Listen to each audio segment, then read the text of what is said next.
still struggling to improve your UI design projects in either desktop or mobile, it's actually easier to improve if you consider to create a modular design system. Before starting your projects, I recommend creating a super simple design system and make the layout and your components as modular as possible. In other words, make your design systems more efficient to change later. When you get feedback either from your client, team, or mentors, you will have an easier time to implement changes faster and more efficiently if you have a modular design system. Try using auto layout. Before, as a beginner to Figma, I used to make the mistake of just using the align tool and grouping elements together. If you haven't already, use auto layout for all of your designs so it's easy to drag in or out any components that need to be changed. Use Shift A to apply auto layout in Figma on Windows. To remove auto layout, hit Control Backspace on Windows or Command Backspace on Mac. If you want to be more efficient, try creating component sets. If you're developing a big project with a standardized style, creating component sets will be more helpful in this case. If your client needs you to change a word, you want to edit button states, or fix the padding, the changes on your Figma components will automatically be updated across your whole project,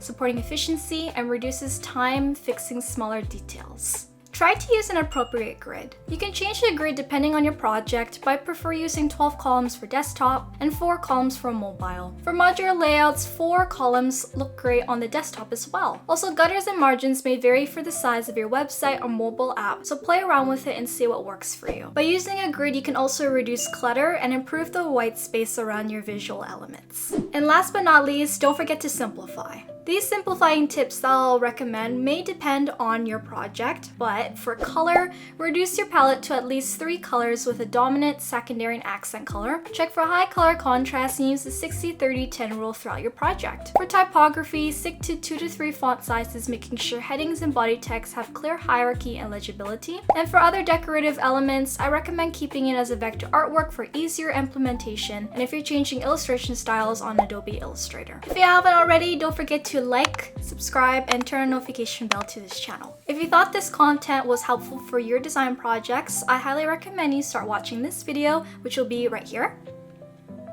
Definitely take a look at that, and I'll see you there.